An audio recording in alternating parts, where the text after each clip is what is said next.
Milczcie, a słuchajcie. Świętego rodu, więksi i mniejsi, towarzysze i towarzyszki Heimdala. Opowieści wam dziś chcę snuć, stare opowieści. Nic dawniejszego nie znam. Trzeba wam wiedzieć, że w końcu wieść o tym, że Kwazir nie żyje i karły zrobiły cudowny miód bogów z jego krwi, dotarła do Asgardu. I mimo, że karły wypierały się, że to nieprawda, że one nic nie wiedziały, to niestety wydało się. Niemniej one już tego miodu nie miały.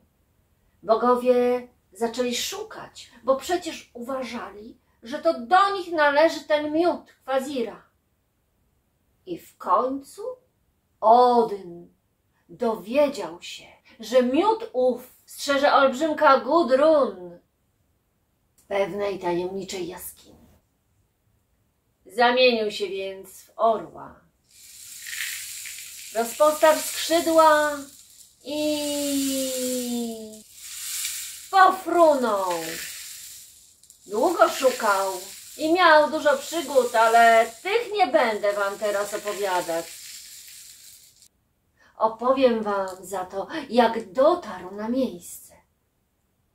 Jak okazało się, że nie ma wejścia do jaskini. A wtedy Odyn zamienił się w maleńkiego robaczka i zaczął wygryzać ziemię. I tak wiercił w tej ziemi i wiercił w tej ziemi, aż w końcu spadł. W ciemnej jaskini się znalazł, a wtedy, uderzywszy się o ziemię, zmienił się w pięknego młodzieńca, olbrzyma, i zaczął szukać Gudrun. W końcu znalazł ją w jednej z odgałęzień jaskini, gdzie siedziała kompletnie znudzona. No bo słuchajcie, ile można? Wyobraźcie sobie, że jesteście piękną, młodą dziewczyną, a może jesteście piękną, młodą dziewczyną i siedzicie w ciemnej jaskini. Nie widzicie ani koleżanek, ani kolegów. Nie wiecie, jak szybko wyjdziecie z tej jaskini, bo ojciec kazał strzec tych głupich kadzi. A po co? Gudrun okropnie się nudziła. Aż tu nagle wychodzi w światło, które miała obok siebie, młodzieniec, a przecudnej urody. Oczywiście Gudrun chwyciła nóż. Kiedy podejdziesz, uważaj, będę musiała cię zabić. Schowaj nóż, Gudrun. Stanę tu z boku, nie będę ci przeszkadzał. Jesteś taka piękna. Twoje oczy są jak gwiazdy. Stęskniłem się twojego widoku. Jestem tu tylko dlatego, że dawno nie widziałem cię na powierzchni. Nie wiedziałem, że gdzie się ukrywasz. Zacząłem cię szukać. A wiedz, Gudrun, że nie ma dla mnie życia bez ciebie. Zakochałem się w tobie, bez pamięci. Tak to jej prawił. A ona słuchała, bo któraż z dziewcząt młodych nie chciałaby słuchać tak cudownych słów, nie chciałaby wierzyć, choć połowę z nich. Więc Gudrun usiadła i słuchała, a on prawił o jej przecudnych oczach, o jej ustach jak słodkie maliny, o oczach, które są piękniejsze od gwiazd. Aż w pewnym momencie powiedział: ach Gudrun, mi brak słów, jak ja chciałbym jeszcze się wysłowić, jeszcze piękniej. Ja chciałbym poemat na twoją cześć napisać. A wtedy Gudrun, moi drodzy, powiedziała: naprawdę? Chciałbyś dla mnie coś napisać? Tylko nie wydaj mnie przed ojcem. Ja mam tutaj taki cudowny napój w kadzi, wiesz? Napij się trochę, proszę. Chciałabym usłyszeć ten wiersz.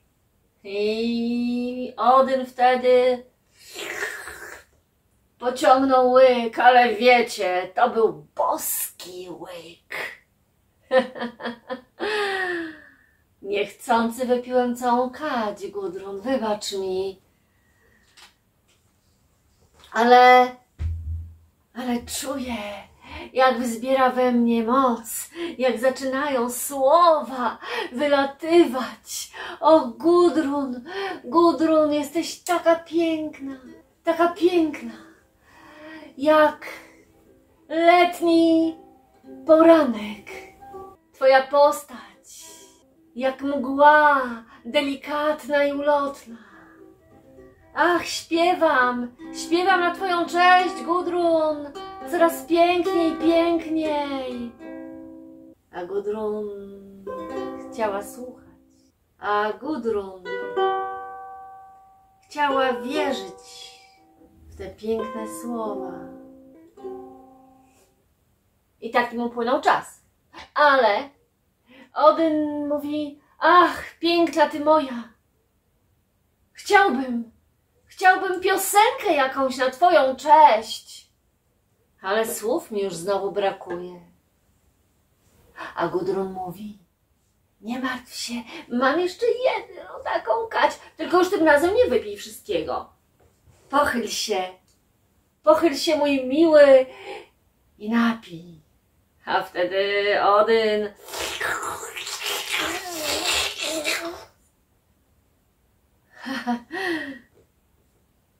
wypił drugą kadź, całą do pełna. Ach, czuję przypływ weny, czuję, że mogłam do ciebie śpiewać. Och, najpiękniejsza moja miła, jakąż dla ciebie mógłbym pieśń tutaj napisać. O Gudrun moja,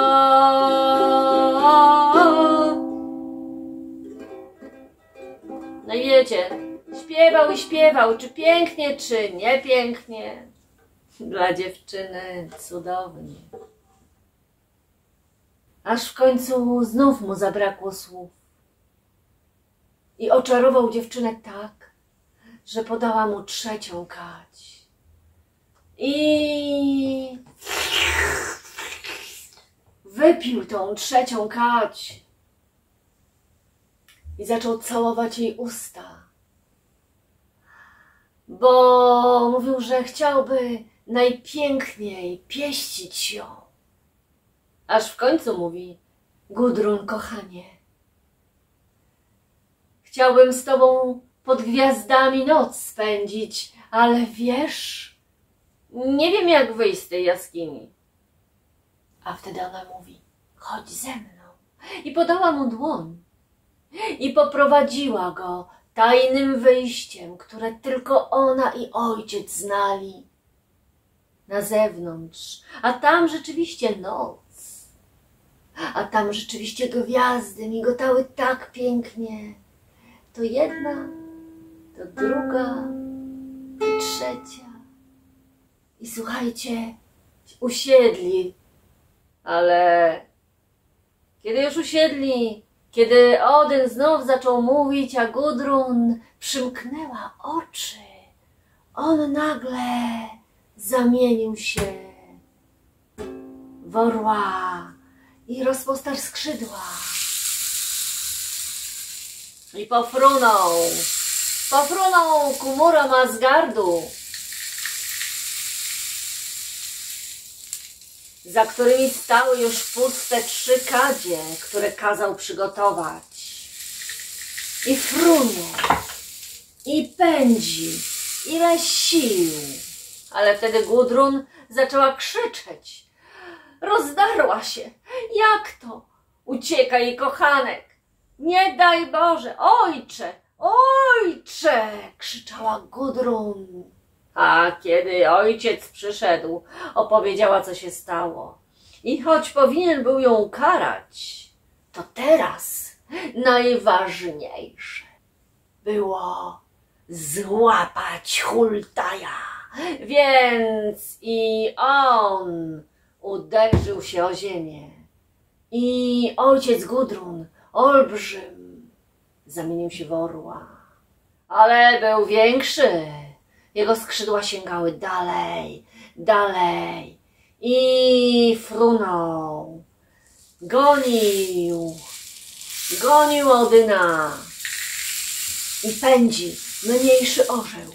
I chociaż był daleko, słuchajcie, to jednak olbrzymi czarny orzeł szybko go doganiał, pochłaniając swoimi skrzydłami powietrze. Ale już widać mury Asgardu. Już dofruwają. I wtedy Odyn przeleciał nad murem. Uderzył się z powrotem o ziemię. Dał znak, a łucznicy, którzy też stali w pogotowiu, wiedząc, że na pewno ktoś będzie gonił ich władcę, napięli łuki i wypuścili strzały. I padł orzeł czarny pod murami Asgardu, zamieniwszy się z powrotem w olbrzyma. A Odyn podszedł do przygotowanych kadzi. Napełnił jedną kadź. Napełnił drugą kadź. Ale wiecie co? Myślę, że zdajecie sobie dobrze sprawę z tego, że kiedy jesteśmy w stresie, to nasze kiszki robią bardzo dziwne rzeczy i nasz żołądek. Odyn ledwo zmieścił w siebie te 3 kadzie z krwi Kwazira. I słuchajcie, kiedy miał napełnić tą 3. kadź, nie doleciał do niej ustami, tylko... no co ja wam będę mówić? Tą tylną częścią ciała dopadł kadzi i napełnił ją. W 2 kadziach był miód bogów, a w 3, no cóż, miód bogów, który przeszedł przez cały układ trawienny Odyna. Wtedy z tłumu stojących wokół bogów Asgardu wyskoczył Loki i rach, ciach, przetasował kadzie. Teraz nie wiadomo było, która zawiera ten miód, który no przeszedł tą całą drogę. A wiecie, dlaczego nie było wiadomo? Dlatego, że wszystkie wyglądały tak samo. W każdej był złocisty, piękny napój.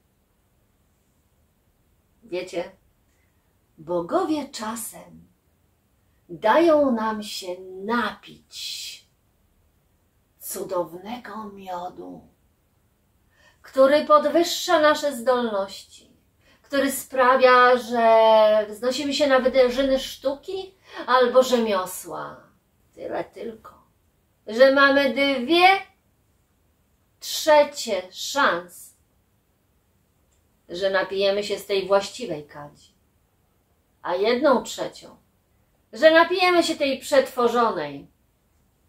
Myślę, że zdajecie sobie sprawę teraz, dlaczego mamy tak wielu wierszokletów i pseudo-rzemieślników, partaczy. Jeśli opowieść Wam się podobała, jeśli chcecie wrócić do Asgardu, jeśli chcecie usłyszeć o Yggdrasilu, Jesionie Światów, subskrybujcie kanał, dajcie łapkę w górę, podajcie dalej. Niech się baśń niesie.